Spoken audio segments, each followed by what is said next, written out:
Hello students, स्वागत है आप सभी का अपने YouTube channel bio study point पे।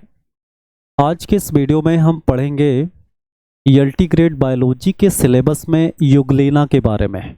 युगलिना के बहुत सारे इम्पोर्टेंट क्वेश्चन एग्जाम में देखने को मिलते हैं, तो आइए यहाँ पर एक एक करके हम सारे इम्पोर्टेंट पॉइंट को समझते हैं। देखिए, सबसे पहली बात तो हम ये करते हैं कि युगलिना जो है ये प्रोटोजोअन्स तो है। युगलिना क्या है? प्रोटोजोअन्स तो है, लेकिन ये प्रोटोजोआ के किस क्लास से बिलोंग करेगा? तो आप देखोगे यहाँ पे इसको कौन से क्लास से बिलोंग कराना है। तो आप देखो फाइटोमैस्टिगोफोरा। आप लोगों ने क्या देखा होगा?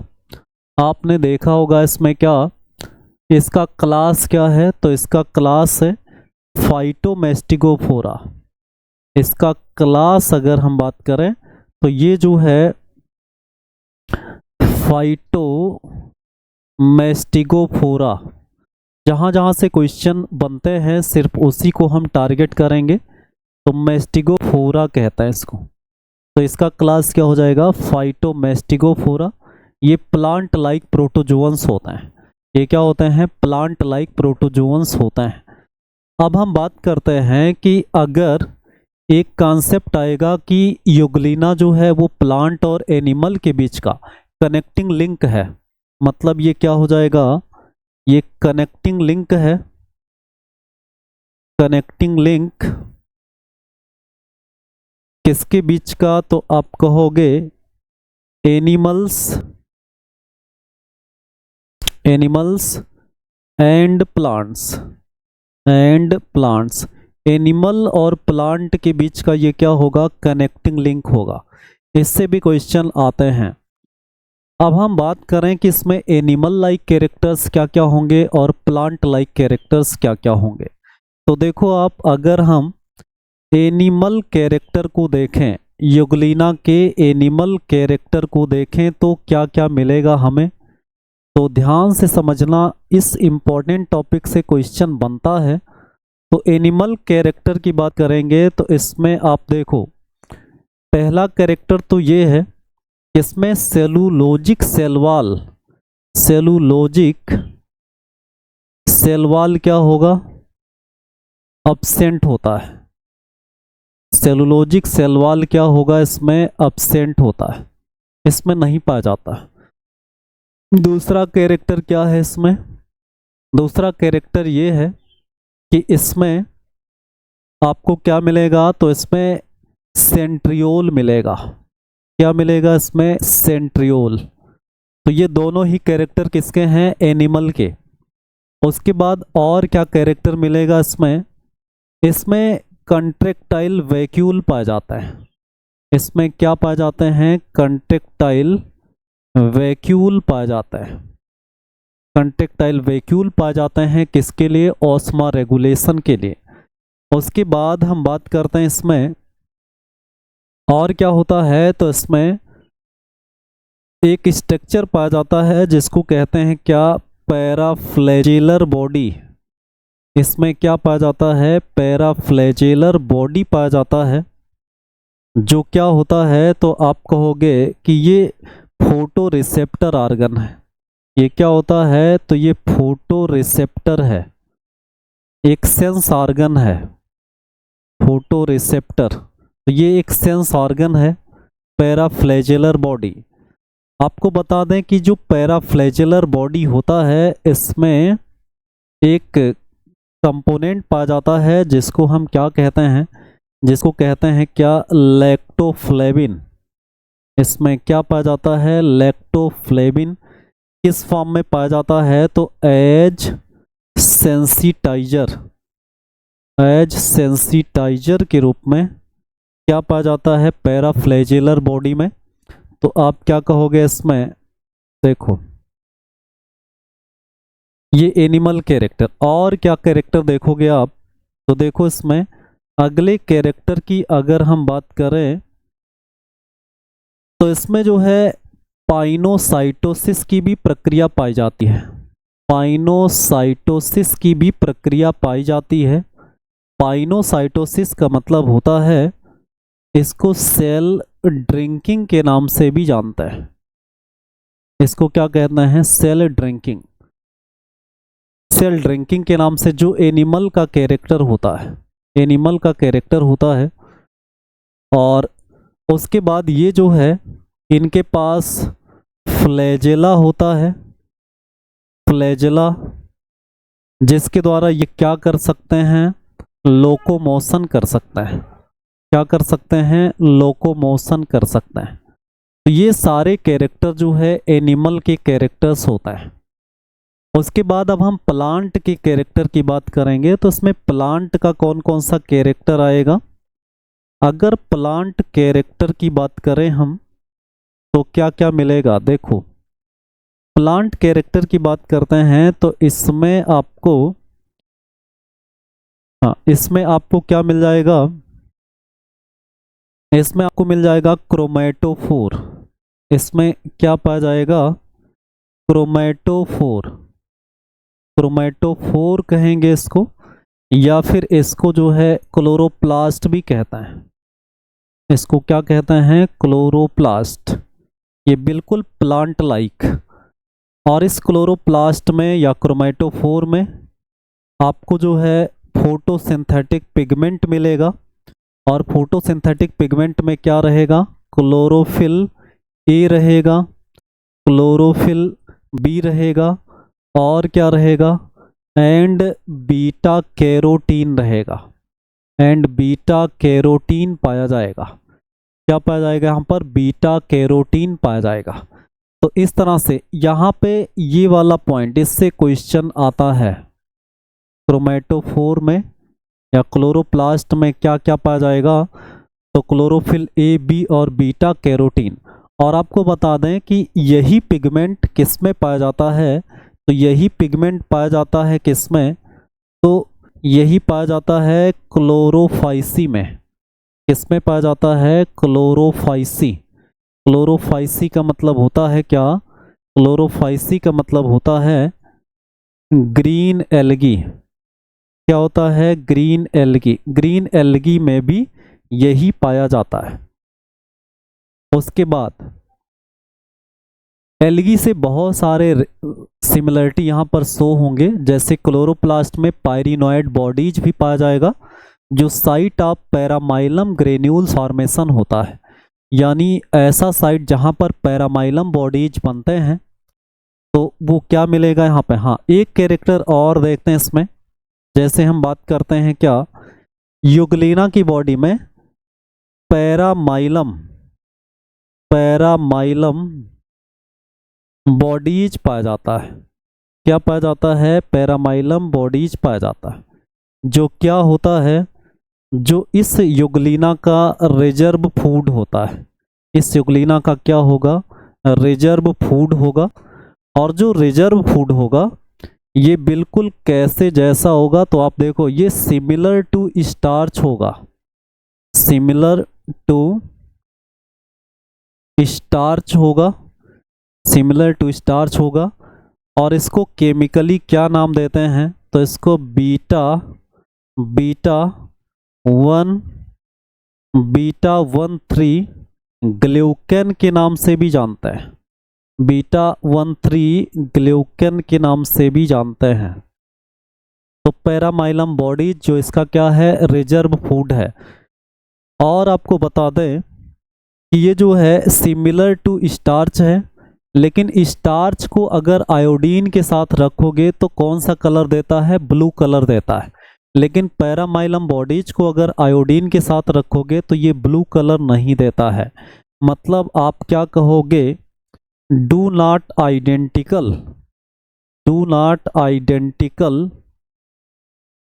Identical with starch. स्टार्च के आइडेंटिकल नहीं होगा। स्टार्च की तरह स्टोर तो होगा, लेकिन इसकी प्रॉपर्टी अलग होगी। इसको बीटा 13 ग्लूकेन कहते हैं, जो इसका क्या है? रिजर्व फूड है। तो ये क्या होता है? अगर ये स्टार्च के जैसा नहीं है तो पैरामाइलम बॉडीज का पाया जाना ये कौन सा कैरेक्टर होगा? तो ये एनिमल कैरेक्टर, प्लांट कैरेक्टर नहीं होगा। ये कौन सा कैरेक्टर होगा? Animal character. अगर ये स्टार्च के जैसा नहीं है, अगर इसको आयोडीन के साथ रखोगे और ब्लू कलर नहीं देगा, तो ये क्या है? ये स्टार्च नहीं है, स्टार्च के जैसा है, तो ये एनिमल का कैरेक्टर हो जाएगा, एनिमल का कैरेक्टर हो जाएगा, पैरामाइलम बॉडीज का पाया जाना। चलिए अब हम बात करते हैं इसमें किसके बारे में, तो देखो आप इसके स्ट्रक्चर के बारे में पढ़ते हैं। किसके बारे में पढ़ेंगे? स्ट्रक्चर के बारे में पढ़ते हैं। देखो अगर हम इसके स्ट्रक्चर्स की बात करें तो इसका स्ट्रक्चर कुछ इस तरह से होता है। देखो यहाँ पे आप देखोगे कुछ ऐसे आकर के और ऐसे स्ट्रक्चर्स बन जाता है, थोड़ा और बड़ा बनाते हैं इस तरह से, ये स्ट्रक्चर्स बन जाता है। और उसके बाद फिर देखोगे कि ये जो है कुछ ऐसे स्ट्रक्चर्स में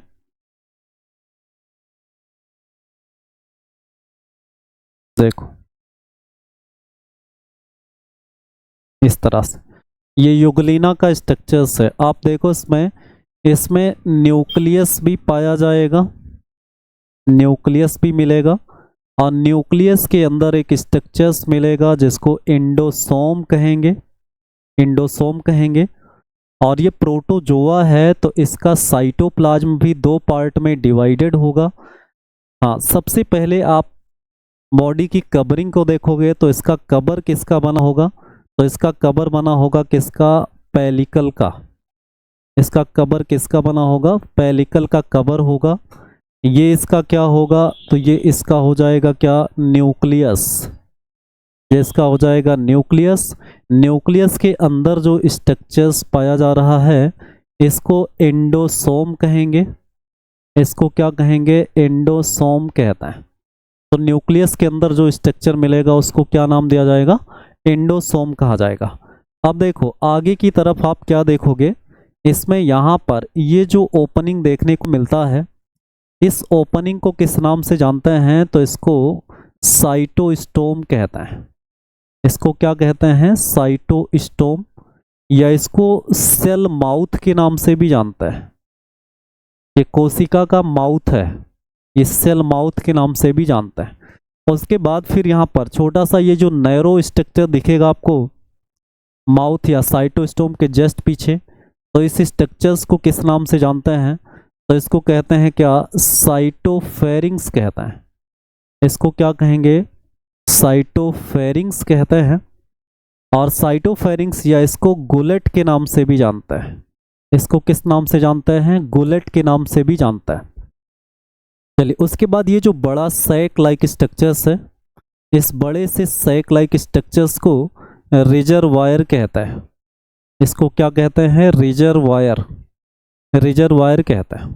अब देखो यहाँ पर एक स्ट्रक्चर्स और इस साइड में मिलेगा जिसमें एक बड़ा सा वैक्यूल होगा, बड़ा सा वैक्यूल, और उसके किनारे किनारे ऐसे एसेसरी वैक्यूल, छोटे छोटे वैक्यूल्स होंगे यहाँ पे। और जिस स्ट्रक्चर्स को हम किस नाम से जानते हैं, इस पूरे वैक्यूल्स का जो पूरा स्ट्रक्चर बनता है इसको कंट्रैक्टाइल वैक्यूल्स कहता है या सीबी कहता है। कंट्रैक्टाइल वैक्यूल्स पाया जाएगा यहाँ पे, कंट्रैक्टाइल वैक्यूल्स मिलेगा।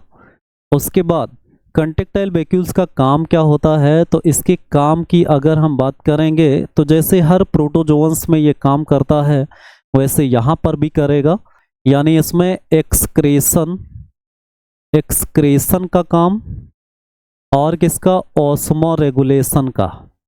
एक्सक्रीशन और ऑस्मो रेगुलेशन का काम किसके द्वारा किया जाएगा? तो यहाँ पे आप देखोगे ये कंट्रैक्टाइल वैक्यूल के कारण, जिसमें एक मेन वैक्यूल होता है और उसके चारों तरफ एसेसरी वैक्यूल्स होता है। अब हम बात करते हैं इसमें किसके बारे में? फ्लैजेला के बारे में। देखो यहाँ पे आप देखोगे कि फ्लैजेला जहाँ से निकलेगा उसको ब्लीफेरोप्लास्ट या काइनेटोसोम कहेंगे। अब ये फ्लैजेला ऐसे निकला और ये रिजर्वायर से साइटोस्टोम से होता हुआ और ये बाहर निकल गया, तो इसको क्या नाम दिया गया? ये लॉन्ग फ्लैजेलम है, लॉन्ग फ्लैजेलम है ये, लॉन्ग फ्लैजेलम। और आपको बता दें कि जो लॉन्ग फ्लैजेलम है रिजर्वायर के अंदर, इसमें एक लेटरल स्वेलिंग पाई जाती है। इसमें क्या पाई जाती है? एक लेटरल स्वेलिंग पाई जाती है। किसमें पाई जाएगी? लॉन्ग फ्लैजेलम में। ये जो लेटरल स्वेलिंग पाई जा रही है डिस्क शेप्ड स्ट्रक्चर्स में, इसको किस नाम से जानते हैं? तो देखो आप, ये जो लेटरल स्वेलिंग है लॉन्ग फ्लैजेलम पर, इसको इसको ही क्या कहते हैं? पैराफ्लैजेलर बॉडी कहते हैं। पैराफ्लैजेलर बॉडी के नाम से जानते हैं, पैराफ्लैजेलर बॉडी कहते हैं। और ये जो पैराफ्लैजेलर बॉडी है, ये क्या होता है? तो आप कहोगे कि ये फोटो रिसेप्टर होता है।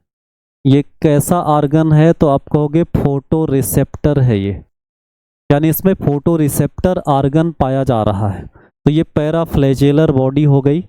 उसके बाद एक स्मॉल फ्लैजेलम भी पाया जाता है जो रिजर्वायर के अंदर ही होता है। यानी यहाँ पर आप देखोगे कि ये कौन सा फ्लैजेला आपको देखने को मिलेगा, तो इसको क्या बोलते हैं? तो इसको स्मॉल फ्लैजेलम बोलते हैं। स्मॉल फ्लैजेलम, स्मॉल फ्लैजेलम बोलते हैं। तो कितने फ्लैजेला होते हैं इसमें? तो 2 फ्लैजेला होता है। चलो, और कौन सा स्ट्रक्चर्स इसमें पाया जाएगा? अब आप देखोगे कि इसमें आपको मिलेगा क्या? हाँ, इसमें आपको मिलेगा यहाँ पे क्रोमैटोफोर मिलेगा। क्या मिलेगा यहाँ पे? देखो, क्रोमैटोफोर मिलेगा। कुछ ऐसे स्ट्रक्चर्स में क्या देखने को मिलेगा इसमें? क्रोमैटोफोर, या जिसको हम क्लोरोप्लास्ट भी कहते हैं। तो इसमें क्या देखने को मिल जाएगा? तो इसमें देखने को मिलेगा क्या? क्रोमैटोफोर। क्या देखने को मिलेगा? तो इसको कहते हैं क्या? क्रोमैटोफोर। इसी के प्रेजेंस से इसको जो है प्लांट में भी पढ़ते हैं, क्रोमैटोफोर से। इसको क्लोरोप्लास्ट भी कहेंगे। ये क्लोरोफाइसी के जैसा होता है। और उसके बाद देखोगे इसमें कुछ रिजर्व फूड भी होता है। रिजर्व फूड की बात करेंगे यहाँ पे, तो आपको क्या मिलेगा? तो देखो, यहाँ पे आपको रिजर्व फूड के रूप में आपको क्या देखने को मिलेगा यहाँ पर? तो रिजर्व फूड के रूप में यहाँ पर स्टार्च लाइक कंपोनेंट देखने को मिलेंगे, जिसको β13 ग्लूकेन भी कहते हैं, और जिसको पैरामाइलम बॉडीज भी कहते हैं। इसको किस नाम से जानते हैं? तो इसको कहते हैं क्या? पैरामाइलम, पैरामाइलम बॉडीज कहते हैं, जिसको β13 ग्लूकेन भी कहते हैं। क्या कहते हैं? β13 ग्लूकेन भी कहते हैं।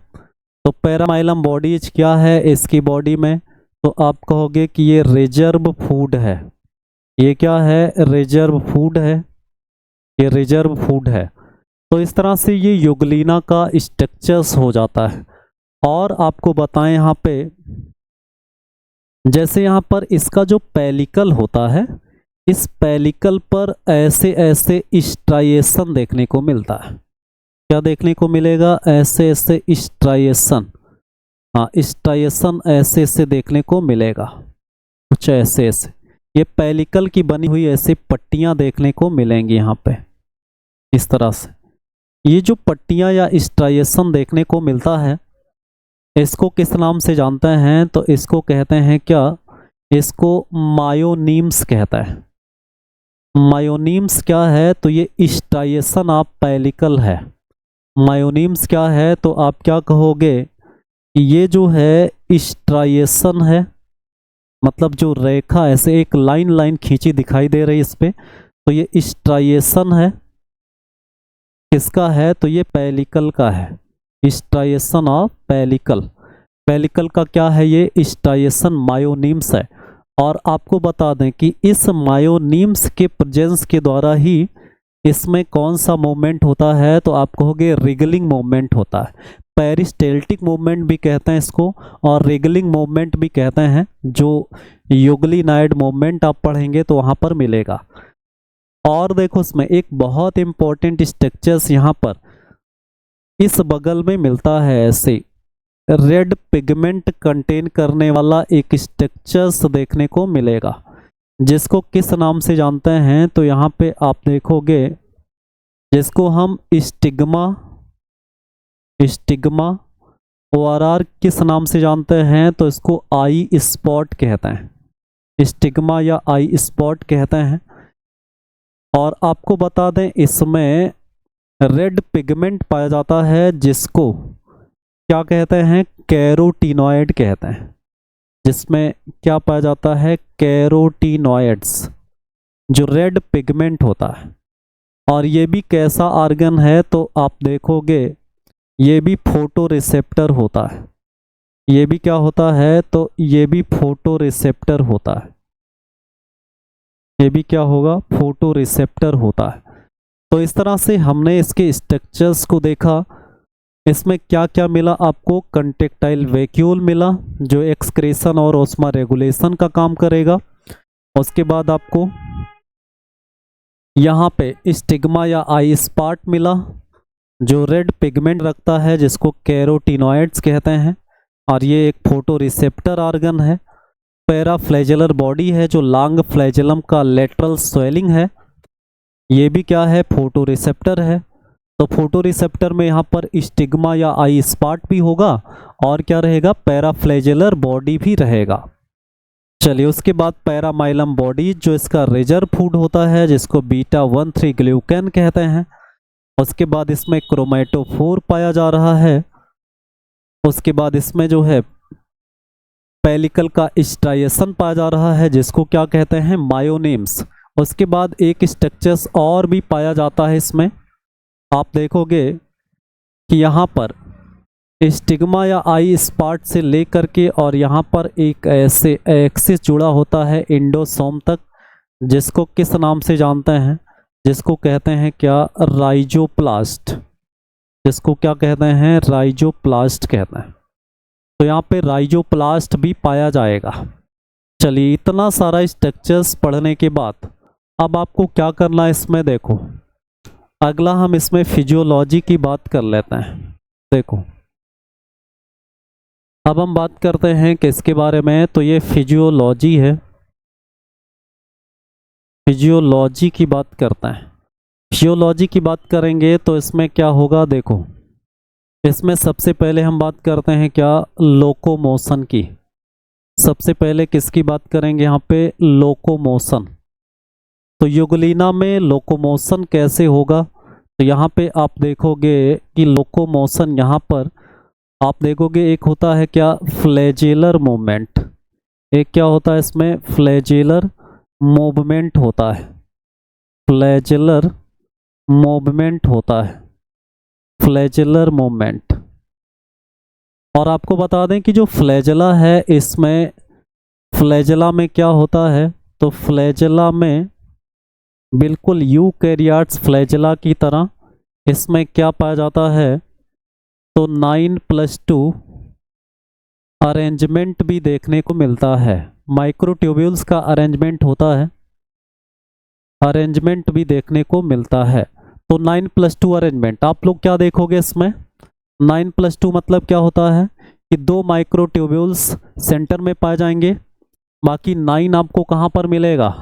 बाकी 9 आपको जो है किनारे किनारे, और किस फॉर्म में? डबलेट के फॉर्म में। ठीक है, तो 9 डबलेट होगा और 2 सिंगलेट के रूप में सेंटर में पाए जाएंगे। उसके बाद इसमें एसेसरी ट्यूब्यूल्स भी पाए जाते हैं, जिसकी संख्या कितनी होती है? 9 होती है। और ऐसे फ्लैजेला को जो है किस नाम से जानते हैं? तो इसको कहते हैं क्या? स्टाइगोनेमेटिक। स्टाइको होना चाहिए। क्या होगा यहाँ पे? देखो, स्टाइकोनेमेटिक फ्लैजेला होगा यहाँ पे। ये क्वेश्चन बन सकता है, तो हम आपको बता दे रहे हैं यहाँ पे।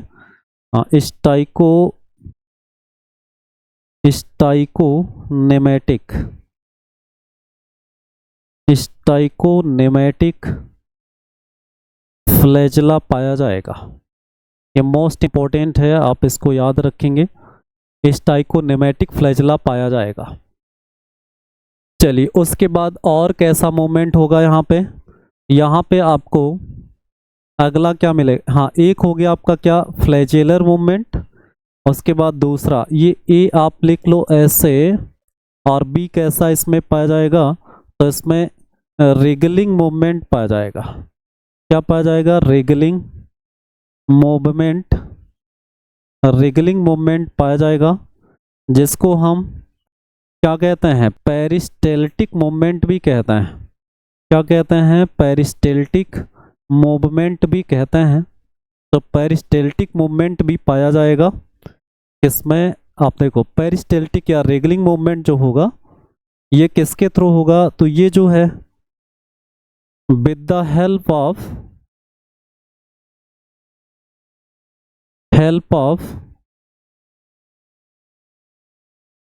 यहाँ पे पेलिकल के हेल्प से ये क्या पाया जाएगा, रिगलिंग मूवमेंट पाया जाएगा। तो ये लोकोमोशन दो तरह का आपको मिल जाएगा। चलिए लोकोमोशन के बाद अगला क्या पढ़ते हैं, इसमें देखो न्यूट्रिशन की बात करता है। इसमें किसकी बात करेंगे, न्यूट्रिशन। तो न्यूट्रिशन की बात अगर हम करेंगे यहाँ पे तो आपको क्या मिलेगा, तो देखो इसमें दो तरह का न्यूट्रिशन मिलेगा। इसमें क्या मिलेगा, तो आपको हो गया इसमें ये ऑटोट्रॉफिक न्यूट्रिशन भी होगा, ऑटोट्रॉफिक न्यूट्रिशन भी होगा, और ये जो है सेप्रोट्रॉप्स भी होता है, ये सेप्रोट्रॉफिक भी होता है, सेप्रोट्रॉफिक। इसका मतलब क्या हो जाएगा ऑटोट्रॉफिक का मतलब क्या हो जाएगा, ये फोटोसिंथेसिस का काम करेंगे, ये फोटोसिंथेसिस का काम करेंगे, फोटोसिंथेसिस का काम करेंगे। और यहाँ पे क्या पाया जाएगा, क्रोमेटोफोर मिलेगा। उसके बाद इसका रिजर्व फूड क्या हो जाएगा, तो रिजर्व फूड इसका हो जाएगा क्या, पैरामाइलम बॉडी। जैसा कि आप लोगों ने अभी पढ़ा इसको, पैरामाइलम बॉडीज हो जाएगा। इसको बीटा 1,3 ग्लूकेन भी कहता है। उसके बाद सेप्रोट्रॉफिक का मतलब क्या हो जाएगा, तो आप कहोगे कि फूड को बॉडी के सरफेस से एब्जॉर्ब किया जाएगा। कहाँ से, तो by dead and decaying, by dead and decaying organic matter, organic matter हो जाएगा, dead and decaying organic matter. तो ये सेप्रोट्रॉफिक हो जाएगा। तो दोनों तरह से यहाँ पर न्यूट्रिशन पाया जाता है। तो ऐसे न्यूट्रिशन को किस नाम से जानते हैं, तो यूग्लिना के ऐसे न्यूट्रिशन को जिसमें दो या दो से अधिक मोड अगर न्यूट्रिशन का पाया जाता है तो इसको हम किस नाम से जानते हैं, तो इसको कहते हैं मिक्सोट्रॉफिक। मिक्सोट्रॉफिक न्यूट्रिशन देखने को मिलेगा किसमें, तो यूग्लिना में। यूग्लिना में क्या देखने को मिलेगा, मिक्सोट्रॉफिक न्यूट्रिशन। आप याद रखेंगे, इससे क्वेश्चन बन चुका है, तो इसमें मिक्सोट्रॉफिक न्यूट्रिशन देखने को मिलेगा। चलिए न्यूट्रिशन के बाद और भी हम बात करते हैं इसमें किसके बारे में, रेस्पायरेशन। किसके बारे में बात करते हैं, तो रेस्पायरेशन की बात करेंगे। तो रेस्पायरेशन के लिए क्या हो जाएगा, तो आप कहोगे थ्रो जीबीएस हो जाएगा, जनरल बॉडी सरफेस से रेस्पायरेशन होगा। और बात करें यहाँ पर क्या, एक्सक्रेशन की, और बात करें यहाँ पर क्या, एक्सक्रेशन की। तो एक्सक्रेशन कैसे होगा, तो आप देखोगे यहाँ पे एक्सक्रेशन की बात करोगे तो ये किसके द्वारा होगा, तो थ्रो कंट्रेक्टाइल वैक्यूल्स के थ्रू होगा। किसके थ्रू होगा, कंट्रेक्टाइल वैक्यूल्स के थ्रू होगा इसमें। और आप देखोगे क्या कि जो एक्सक्रेटरी मटेरियल है ये क्या होगा, तो ये अमोनोटेलिक होंगे। क्या होंगे, अमोनोटेलिक होंगे। यहाँ पर अमोनिया का एक्सक्रीशन करेंगे, यानी ये बॉडी का वेस्ट है। वैसे जो एक्वेटिक एनिमल्स होते हैं वो जनरली किसको एक्सक्रीट करते हैं, अमोनिया को। चलिए ये हो जाएगा एक्सक्रीशन। उसके बाद हम बात करते हैं क्या, देखो रिप्रोडक्शन की बात करता है। किसकी बात करेंगे यहाँ पे? रिप्रोडक्शन की। तो रिप्रोडक्शन की बात करेंगे यहाँ पे तो कैसा होगा यहाँ पर? तो यहाँ पर रिप्रोडक्शन का केवल एक ही मोड पाया जाएगा, वो हो जाएगा क्या इसमें? Asexual reproduction. क्या हो जाएगा? असेक्सुअल रिप्रोडक्शन ही इसमें पाया जाएगा। क्या मिलेगा? Asexual reproduction. वो भी असेक्सुअल रिप्रोडक्शन किस प्रकार का होगा? तो आप कहोगे ये जो है लॉन्गिट्यूडिनल, ये क्या होगा? लॉन्गिट्यूडिनल बाइनरी फिशन के द्वारा होगा। लॉन्गिट्यूडिनल बाइनरी फिशन के द्वारा क्या होगा? इसमें असेक्सुअल रिप्रोडक्शन होगा। तो लॉन्गिट्यूडिनल बाइनरी फिशन, और लॉन्गिट्यूडिनल बाइनरी फिशन में कौन सा सेल डिवीजन होगा? तो आप कहोगे कि यहाँ पर माइटोसिस होगा। यहाँ पर कैसा होगा? माइटोसिस होता है, ये माइटोसिस होगा, लॉन्गिट्यूडिनल बाइनरी फिशन पाया जाएगा। उसके बाद हम बात करते हैं इसमें क्या? इसमें इनसिस्टमेंट भी पाया जाता है। क्या पाया जाता है? इनसिस्टमेंट भी पाया जाता है। इंसिस्टमेंट, युगलिना में इंसिस्टमेंट भी पाया जाता है। इंसिस्टमेंट की बात करते हैं तो इसमें होता क्या है? देखो, इसमें आप देखोगे कि जैसे मान लो कि अनफेवरेबल कंडीशन आया, कौन सी कंडीशन में? अनफेवरेबल कंडीशन आया, तो युगलिना ने क्या किया? युगलिना ने अपने चारों तरफ अपना फ्लैजला गायब कर दिया। अपना फ्लैजला क्या किया? यहाँ पर गायब कर दिया ऐसे। और गायब करने के बाद आपने क्या देखा कि ये अपने चारों तरफ एक म्यूसिलेजिनस कोट सिक्रीट करता है। अपने चारों तरफ ये क्या सिक्रीट करता है? Mucilaginous coat. ये अनफेवरेबल कंडीशन की बात है। ये क्या सिक्रीट करता है? तो इसको कहते हैं क्या? म्यूसिलेजिनस कोट सिक्रीट करता है। और म्यूसिलेजिनस कोट के अंदर आप देखोगे तो युगलिना क्या करेगा? क्या करता हुआ दिखाई देगा? तो युगलिना जो है बाइनरी फिशन करेगा, लॉन्गिट्यूडिनल बाइनरी फिशन करता हुआ ये दिखेगा इस तरह से। ऐसे बहुत सारे जो है ये क्या बनाएगा? ऐसे युगलिना बनाता हुआ दिखेगा इसमें लॉन्गिट्यूडिनल बाइनरी। अब ये सब किसके अंदर हो रहा है? तो आप कहोगे ये म्यूसिलेजिनस कोट के अंदर हो रहा है। ये म्यूसिलेजिनस कोट के अंदर यहाँ पर हो रहा है ऐसे। अब आप क्या देखोगे? कुछ समय के बाद देखोगे इस म्यूसिलेजिनस कोट के अंदर बहुत सारे युगलिना आपको दिखाई देंगे। बहुत सारे युगलिना आपको क्या होंगे? यहाँ पे दिखाई देंगे ऐसे। बहुत सारे युगलिना किसके अंदर दिखाई देंगे? तो आप कहोगे इस तरह से बहुत सारे युगलिना आपको दिखाई देंगे ऐसे। और ये सारे युगलिना किसके अंदर यहाँ पर पाए जाएंगे? तो म्यूसिलेजिनस कोट के अंदर पाए जाते हैं। तो इसको इनसिस्टमेंट कहते हैं। लेकिन इनसिस्टमेंट में जो म्यूसिलेजिनस कोट है उसके अंदर जब इसमें क्या होता है? तो बाइनरी फिशन होता है और जिससे बहुत सारे युगलिना बन जाते हैं। और युगलिना बनेंगे तो इस स्टेज को एक नाम से जानते हैं। इसको कहते हैं क्या? पल्मेला स्टेज। इसको क्या कहते हैं? पल्मेला स्टेज कहते हैं। तो पल्मेला स्टेज भी किस में पाया जा रहा है? युगलिना में पाया जा रहा है। तो युगलिना में आपको क्या देखने को मिल रहा है? पल्मेला स्टेज। ये सारे इंपॉर्टेंट फीचर्स, इससे बहुत सारे क्वेश्चन क्या क्या आते हैं इन पे? पैरामाइलम बॉडीज से क्वेश्चन पूछे जाते हैं, स्टिग्मा या आई स्पार्ट से पूछे जाते हैं, पैराफ्लैजेलर बॉडी से क्वेश्चन पूछा जाता है। इसके फ्लैजला किस टाइप के होते हैं? तो आप कहोगे स्टाइकोनेमैटिक होता है। 9+2 अरेंजमेंट देखने को मिलेगा इसमें। उसके बाद फिर आपको क्या मिलेगा इसमें? आपको जो है पल्मेला स्टेज है, लॉन्गिट्यूडिनल बाइनरी फिशन का क्वेश्चन पूछा जाएगा। तो ऐसे बहुत सारे इंपॉर्टेंट क्वेश्चन युगलिना से मिलेंगे। और हमें उम्मीद है इस टॉपिक को पढ़ने के बाद जितने भी क्वेश्चन आएंगे युगलिना से रिलेटिव आप बहुत आसानी से कर ले जाओगे।